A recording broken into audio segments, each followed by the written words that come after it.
pessoal, eu sou a Sofia, esse é o Letras na Rede. No vídeo de hoje, a gente continua falando sobre o livro Cadernos de Memórias Coloniais, que é a leitura obrigatória no vestibular 2021 da URGS. E quem está aqui para conversar com a gente hoje é a Isabela Figueiredo, autora do livro. Isabela, seja muito bem-vinda ao Letras na Rede. Muito obrigada por aceitar o nosso convite.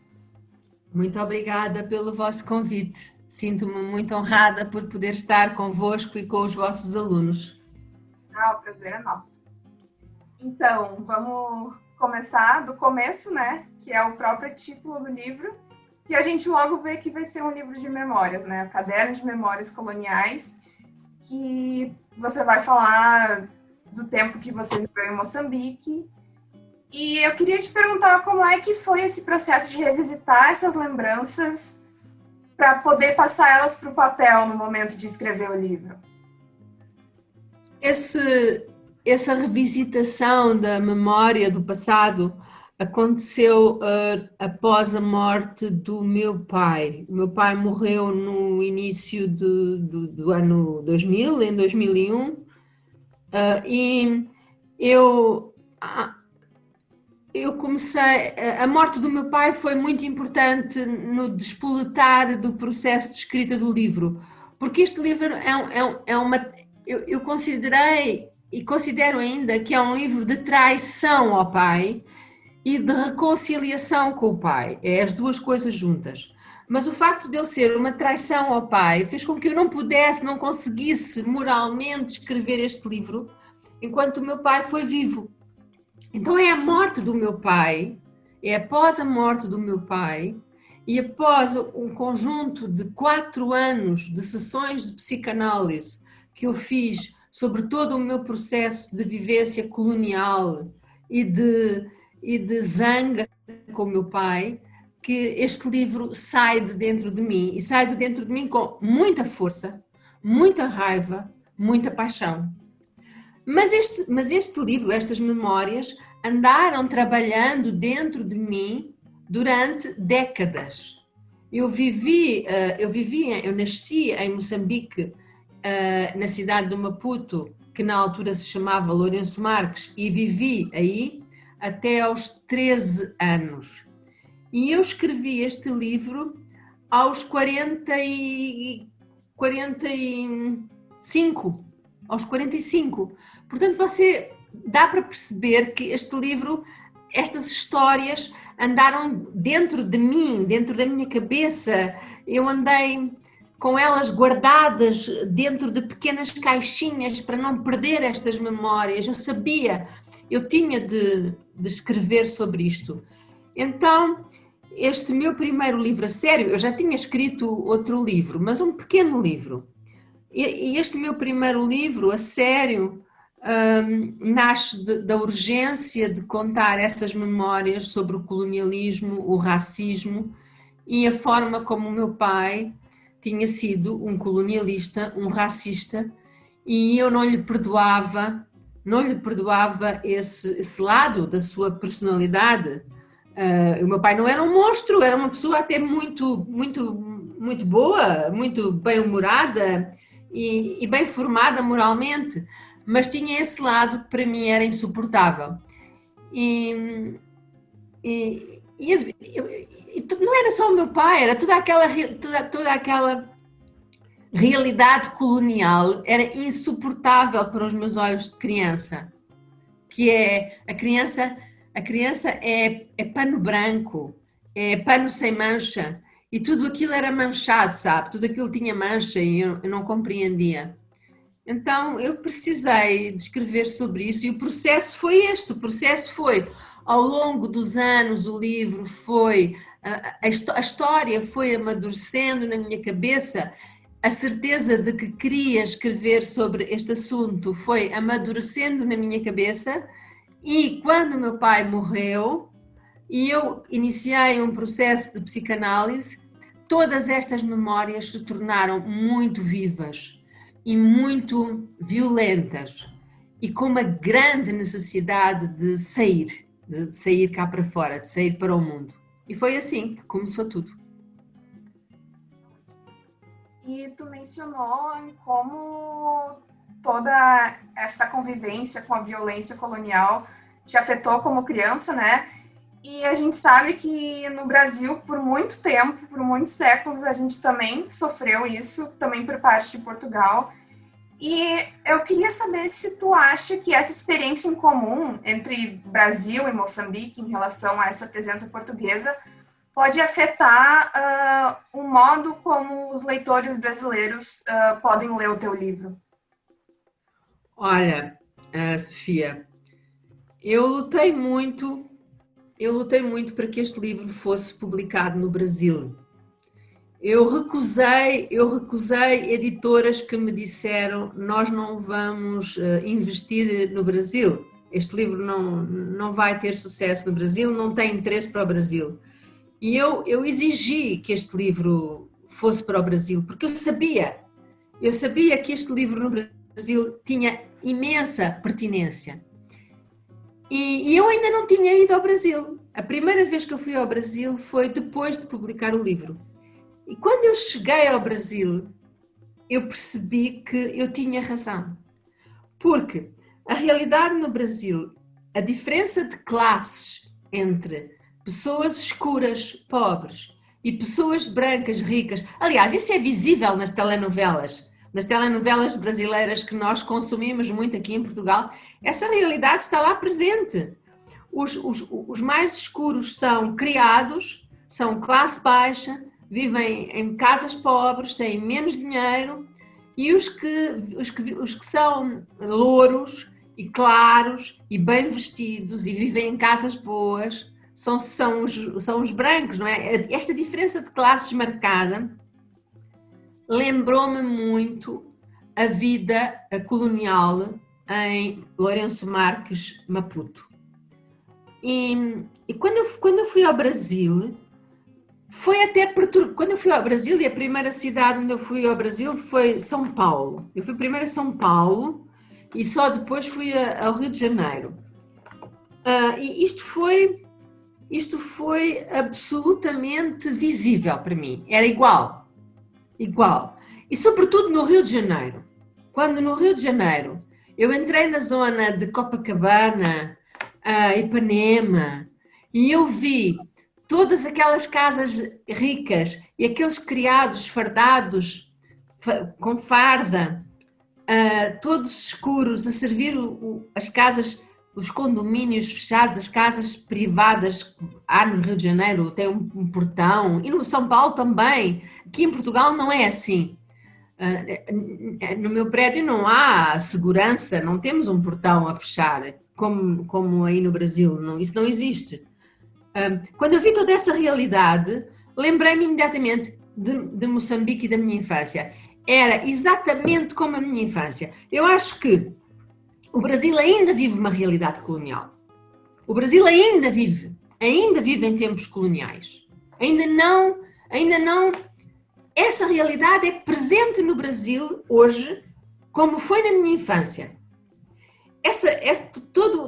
Toda essa multidão de criados que vem da favela servir os senhores ricos e brancos, ou senhores ricos, os senhores ricos, que em Lourenço Marques eram brancos, claro, faz-me lembrar todo o meu passado.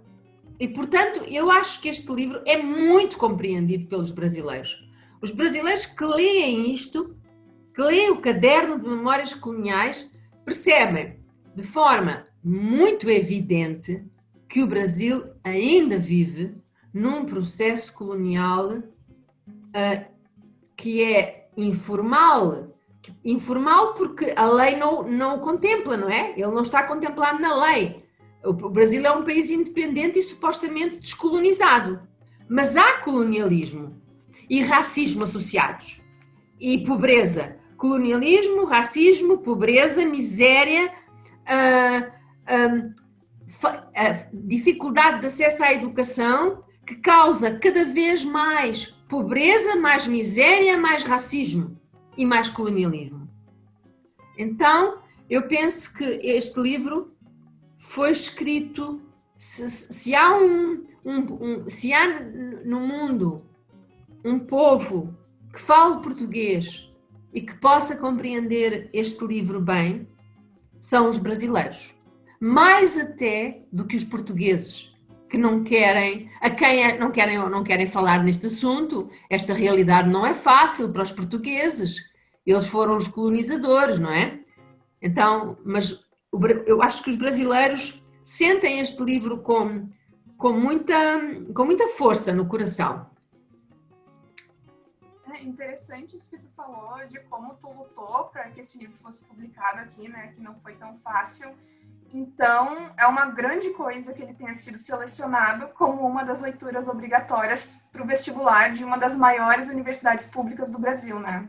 Você não imagina como eu fiquei feliz, porque essa é a forma de chegar às pessoas. Eu chego às pessoas se for lida na escola. Você sabe que aqui em Portugal este livro não é permitido na escola. É considerado demasiado violento. E eu acho que este livro é fundamental para compreender o que foi o processo colonial português. Mas eu fiquei tão feliz quando ele foi adotado para a leitura no vestibular, fiquei mesmo muito feliz. É muito importante chegar às pessoas, é muito importante ser lida, é muito importante transmitir a nossa mensagem, a nossa visão do mundo. E este livro é uma autobiografia, sim. E o pessoal nas escolas agora, de Porto Alegre, do Rio Grande do Sul, tá todo mundo lendo, né? Então, agora, assim, conversando com eles, assim, diretamente, o que tu acha importante? Tem algum aspecto do livro que tu acha que é interessante destacar para quem vai fazer essa prova da URGS? Olha, eu pessoalmente, não é? Eu não sei o que é que os professores vão... Eu não sei o que é que os professores... Eu não faço ideia do que é que os professores vão considerar importante. Eu não olho para os meus livros de forma analítica, do ponto de vista da teoria da literatura e da análise literária. Olho para os meus livros como narrativas, como transmissão de pão. Isto é pão, é alimento e é literatura. Mas eu gostaria de dizer que... Primeiro gostaria um pouco de falar do enredo do livro. Posso falar um pouco do enredo do livro? Este livro é uma história, é a história de vida de uma mulher que nasceu numa ex-colónia portuguesa, que foi Moçambique, e que se sentiu sempre deslocada nesse meio, porque ela nasceu numa situação privilegiada, ou seja, ela é uma mulher branca, ela é branca, e o facto de ser branca torna, ser filha do homem branco, ser uma filha única do homem branco, torna uma personagem privilegiada, porque ela tem acesso ao bem-estar, a que os negros, que são empregados do seu pai e maltratados e mal pagos pelo seu pai, não têm. Os negros não têm acesso ao bem-estar que essa menina branca tem. E essa menina começa a questionar o mundo à sua volta. Porquê? Porque não têm eles o mesmo que eu. E não é só questionar o mundo, é questionar a própria ideia de raça. Porque a menina não vê raça. A menina não vê a raça e ela é ensinada a ver a raça, é obrigada a ver a raça. A resposta à pergunta porque é que eles são pobres, porque é que eles andam descalços, e estou a falar dos negros, a resposta é porque são negros. Porque são negros. E na altura dizia-se porque são pretos. Era a palavra usada na altura. E a menina não entende. A menina não entende. É como, para uma criança, é como dizerem, porquê que os ruivos, porquê que as pessoas que têm o cabelo ruivo andam descalças? Ou são pobres e vivem em casebres? Porque são ruivas. Você entende isto? Não há forma de entender, não há lógica, não é? Não há lógica. E essa menina vive com esse dilema dentro dela, esse dilema que é essa incompreensão. E há um momento da história, na história de Portugal e na história de Moçambique, em que em Portugal dá-se uma revolução que liberta Portugal de um regime fascista, em 25 de abril de 1974, que é uma data muito importante na nossa história. 25 de abril de 1974 acontece o 25 de abril, ao qual nós chamamos a essa data a Revolução dos Cravos, porque quando houve a Revolução, quando os militares se revoltaram, os portugueses saíram para a rua e começaram a colocar cravos no cano das espingardas dos militares. Então ficou conhecida como a Revolução dos Cravos. E essa revolução, que tirou Portugal do regime fascista, liderado por Marcelo Caetano, teve como consequência o fim da guerra colonial, porque havia uma guerra colonial nos países africanos sob domínio português, Angola, Moçambique, Guiné. Havia uma guerra colonial e morriam homens portugueses e homens africanos. E a consequência disso é a independência imediata dos territórios africanos. O governo que fica em Portugal, o governo de substituição, o governo provisório, dá uma independência imediata às colónias, que é uma independência mal preparada, que depois deu muitos conflitos nas colónias africanas, deu inclusive a guerra civil nas colónias africanas, logo a seguir. Mas, pelo menos, fez uma coisa boa, que foi dar aos africanos o território que lhes pertencia, dar aos africanos aquilo que era deles e que lhes tinha sido tirado durante o período dos descobrimentos, não é? Dos descobrimentos, os portugueses chegaram à África e ficaram com aquilo, chegaram ao Brasil e ficaram com o território para eles. Então, o que o 25 de Abril fez foi devolver aos africanos aquilo que era deles. Esse período é um período muito difícil e muito conturbado para os portugueses que vivem em África, porque nesse momento explode toda aquela raiva da parte dos negros, que foram maltratados e pisados, humilhados, e há uma série de vinganças que são executadas nessa altura. E essa menina, ela, para além de ter vivido o período da colonização e as humilhações que os negros são alvo durante o período da colonização, ela depois vê o reverso da medalha. Ela também vê a vingança. Ela também vê os brancos portugueses a serem humilhados e maltratados e assassinados. Ela vê tudo. Ela é testemunha toda essa realidade. Depois essa menina é enviada pelos pais, exatamente porque a situação em Moçambique era muito insegura e muito perigosa do ponto de vista da segurança física. Ela é enviada pelos pais para Portugal. Portugal era, antigamente, os portugueses que viviam em África chamavam a Portugal a metrópole. E ela é enviada para a metrópole, ou seja, para Portugal. E quando ela é enviada para a metrópole, começa toda uma narrativa de exílio, porque ela, embora seja portuguesa, ela nasceu em Moçambique, ela não sabe nada do que é Portugal. E ela, quando chega a Portugal, vê um país, ela sente-se enganada, vê um país horrível, um país pobre, um país escuro, negro, um país completamente diferente daquele onde ela vivia, que era um país cheio de cor, cheio de vida, cheio de bem-estar. Portugal era um país realmente muito atrasado. E essa narrativa do exílio também entra aqui no livro.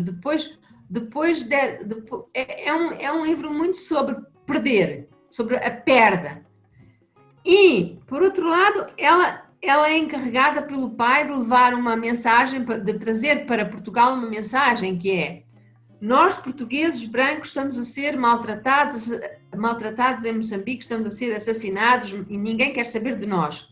E ela recusa transmitir essa mensagem quando chega a Portugal.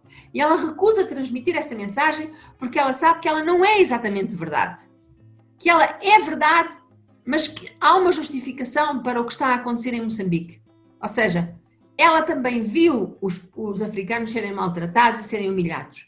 E, portanto, ela recusa e ela trai o pai, no sentido em que ela nunca transmite a verdade do pai. E portanto, ele é um livro sobre essa traição ao pai racista. Eu diria que é um livro sobre exílio, sobre o exílio. É um livro sobre pertença a um local e partida, a forma como se pertence a um local e não pertence ao mesmo tempo. Portanto, esta menina que é moçambicana, ela é também portuguesa, mas ela não sabe que é portuguesa. E quando vem para Portugal, ela torna-se portuguesa, mas na verdade ela sente-se moçambicana. Ela não se sentia bem em Moçambique, mas ela também não se sente bem em Portugal. Ela não é bem portuguesa, não é bem moçambicana. Há uma enorme dificuldade de identidade, de pátria, de noção de pátria e de identidade com a pátria que ela não entende. Por isso ela é bastante uma narrativa de exílio. Quem sou eu? Onde pertenço eu? A quem pertenço eu? Pertenço a Moçambique ou pertenço a Portugal? Pertenço aos negros ou pertenço aos brancos? É um livro sobre este enorme dilema, que é o que somos nós, onde pertencemos, o que somos nós. E é um livro também sobre partir e chegar. A partida de Moçambique, a chegada a Portugal, são momentos importantes na vida dessa menina e que marcam para todo sempre a vida dessa menina. Não podemos esquecer que essa menina sou eu. Essa menina sou a mulher que vocês estão a ver aqui. A mulher que está aqui a falar neste momento foi essa menina. E é uma mulher marcada por esse dilema de pertença, esse dilema de exílio. Ainda hoje eu vou ao Google Maps ver a cidade de Maputo e tentar ver as casas onde eu vivi. E tenho muita pena que não haja Google Street View para poder... No Maputo não há Google Street View, infelizmente. Então eu não posso ver as ruas, só posso ver por cima, não posso entrar mesmo. Mas sou uma mulher muito dividida em termos de identificação da minha pátria, da minha terra, da minha nação. Quem sou eu? Onde é que eu pertenço? Bem, se eu fosse professora e tivesse que dizer aos alunos tomem atenção a capítulos, eu diria tomem atenção ao capítulo 11, 12, 13 e 15, que são capítulos nos quais a menina descreve de forma muito fria, muito objetiva, muito crua, a forma como os negros eram tratados na realidade colonial. Esses capítulos são muito importantes para perceber o que foi a realidade colonial, como eram eles tratados. Depois, há outros capítulos que para mim são importantes, que são os capítulos 26, 30 e 31, porque são os capítulos nos quais todo esse povo maltratado se começa a revoltar e a vingar dos portugueses, a vingar dos brancos. São capítulos terríveis, de uma violência terrível, porque falam de morte, falam mesmo de uma violência que explode, como uma garrafa de gás que explode, sabe? E que explode de forma caótica e que destrói tudo. Então esses capítulos são muito fortes. 26, 30, 31 são sobre a reação dos negros. Depois eu diria ainda que há capítulos importantes relacionados com a viagem de regresso, a viagem de avião de regresso de Moçambique para Portugal. Essa viagem é um momento de transição que eu ainda vivo, eu ainda estou nessa viagem, eu ainda não saí dessa viagem de avião que me trouxe de Maputo para Lisboa. E esses capítulos da viagem são muito simbólicos eu gostaria que analisassem, pensassem sobre... Há momentos simbólicos nessa viagem, momentos até de sonho, de sonhos que... Há um sonho que eu tive sobre uma mulher de vestido branco, que eu tive enquanto estava a fazer psicanálise e que tem a ver com a viagem. Eu própria não sei interpretar esse sonho. Se alguém conseguir interpretar esse sonho, e porque é que esse sonho da mulher branca, da mulher de vestido branco, sensual, que tem medo de ser a filha do seu pai, que tem medo, que é filha, ela sabe que é filha do pai, mas tem medo de ser a filha do pai, simbolicamente esse sonho perturba-me e eu gostaria de perceber porque é que esse sonho está aqui na narrativa. Depois também gosto muito do capítulo 37, que é um capítulo que diz uma coisa muito importante, que é: atenção, porque todas as vítimas são carrascos e todos os carrascos são vítimas. Todos somos as duas coisas. Todos temos a capacidade de nos tornarmos vítimas, de sermos vítimas e de sermos carrascos. Nós não somos só bons e também não somos só maus. Nós somos bons e maus. Dentro de nós existe a possibilidade de ser tudo. E porquê é que eu chamo a atenção para este capítulo? Porque eu não gosto de manicaísmo. Eu não gosto de um mundo que é visto só a preto ou só a branco. Não. Eu acho que nós somos matizados, nós somos muitas coisas e devemos ver e devemos olhar para o mundo de forma muito plural, porque nós somos muito plurais. Eu não gosto de ver eu não gosto de radicalismo, sabe? Eu não gosto muito de radicalismo. Devemos olhar com tolerância para aquilo que o ser humano é. E esse capítulo de 37 é um capítulo importante para mim. E por fim, o capítulo 51, que foi um capítulo que eu escrevi e que não teve qualquer correção. Não houve qualquer correção neste capítulo. Normalmente, quando escrevemos, revemos, corrigimos, há muita coisa que não está bem, que queremos pôr melhor. Este capítulo não, eu escrevi e ficou assim, tal e qual, sempre igual. Não consigo emendar uma única palavra. É um capítulo sobre uma mulher que está deitada na terra, no meio da terra, e que sente os bichos. E parece que ela acabou de sair da terra nesse momento e que vai renascer.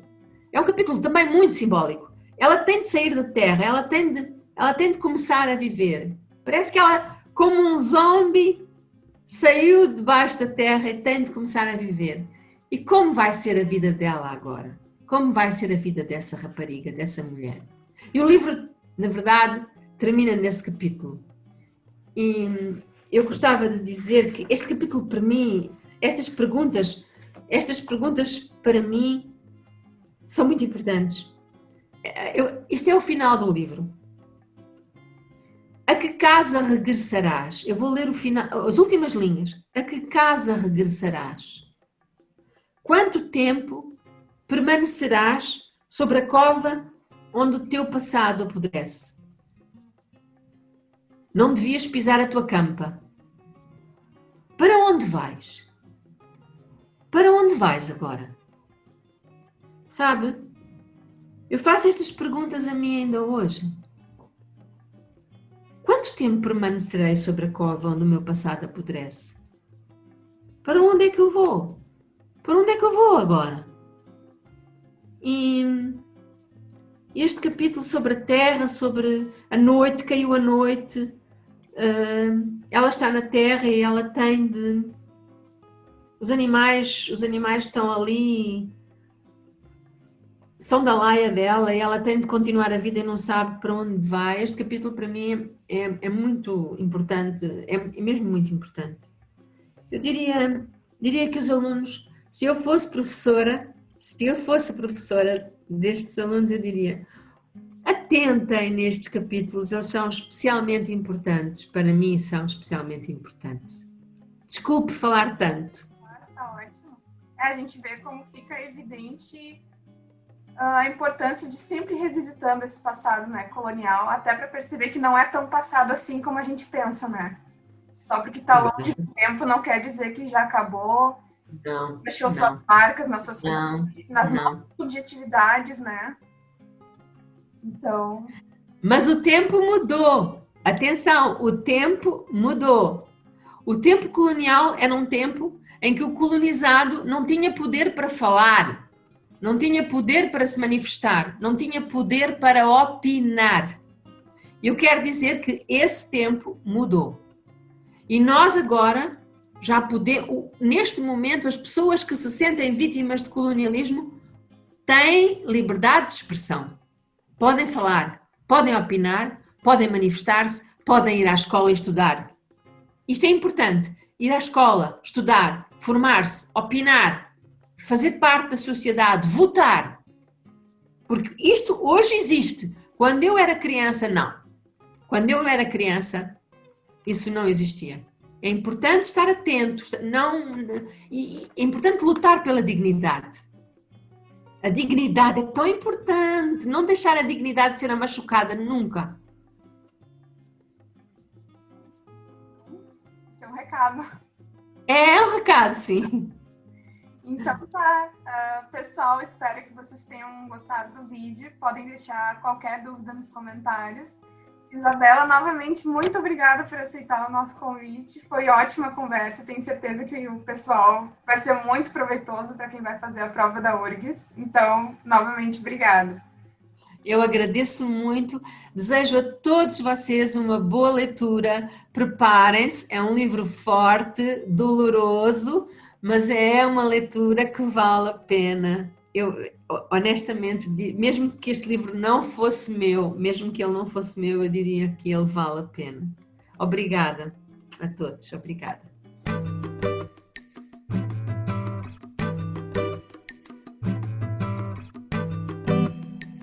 Ficou com alguma dúvida?